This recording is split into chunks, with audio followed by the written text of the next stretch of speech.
eyes. For he says, "By the strength of my hand I have done this, and by my wisdom, because I have understanding. I removed the boundaries of nations. I plundered their treasures. Like a mighty one I subdued their kings. As one reaches into a nest, so my hand reached for the wealth of the nations. As men gather abandoned eggs, so I gathered all the countries. Not one flapped a wing or opened its mouth to chirp." Does the axe raise itself above him who swings it, or the saw boast against him who uses it? As if a rod were to wield him who lifts it up, or a club brandish him who is not wood. Therefore the Lord Almighty, will send a wasting disease upon his sturdy warriors. Under his pomp a fire will be kindled like a blazing flame. The light of Israel will become a fire, their Holy One a flame. In a single day it will burn and consume his thorns and his briars. The splendor of his forests and fertile fields it will completely destroy, as when a sick man wastes away. And the remaining trees of his forests will be so few that a child could write them down. In that day, the remnant of Israel, the survivors of the house of Jacob, will no longer rely on him who struck them down, but will truly rely on the Lord, the Holy One of Israel. A remnant will return. A remnant of Jacob will return to the mighty God. Though your people, O Israel, be like the sand by the sea, only a remnant will return. Destruction has been decreed, overwhelming and righteous. The Lord Almighty, will carry out the destruction decreed upon the whole land. Therefore, this is what the Lord Almighty says.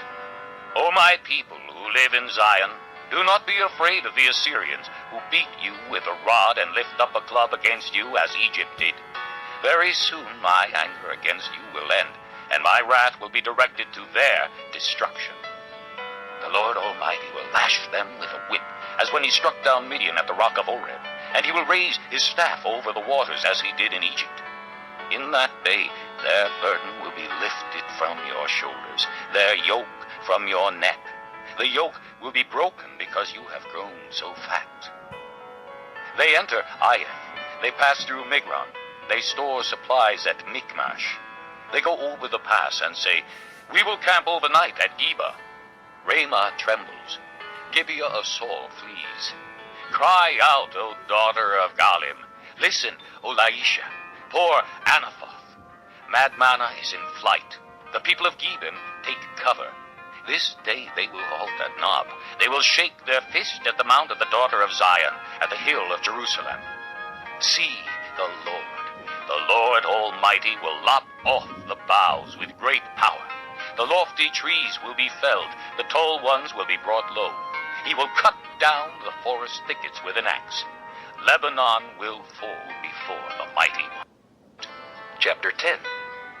Woe to those who make unjust laws, to those who issue oppressive decrees to deprive the poor of their rights and withhold justice from the oppressed of my people, making widows their prey and robbing the fatherless. What will you do on the day of reckoning, when disaster comes from afar?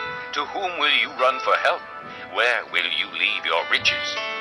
Nothing will remain but to cringe among the captives or fall among the slain. Yet for all this his anger is not turned away, his hand is still upraised. Woe to the Assyrian, the rod of my anger, in whose hand is the club of my wrath. I send him against a godless nation. I dispatch him against the people who anger me, to seize loot and snatch plunder and to trample them down like mud in the streets. But this is not what he intends. This is not what he has in mind. His purpose is to destroy, to put an end to many nations. Are not my commanders all kings, he says?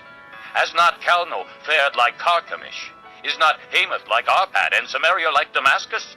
Has my hand seized the kingdoms of the idols, kingdoms whose images excelled those of Jerusalem and Samaria? Shall I not deal with Jerusalem and her images, as I dealt with Samaria and her idols?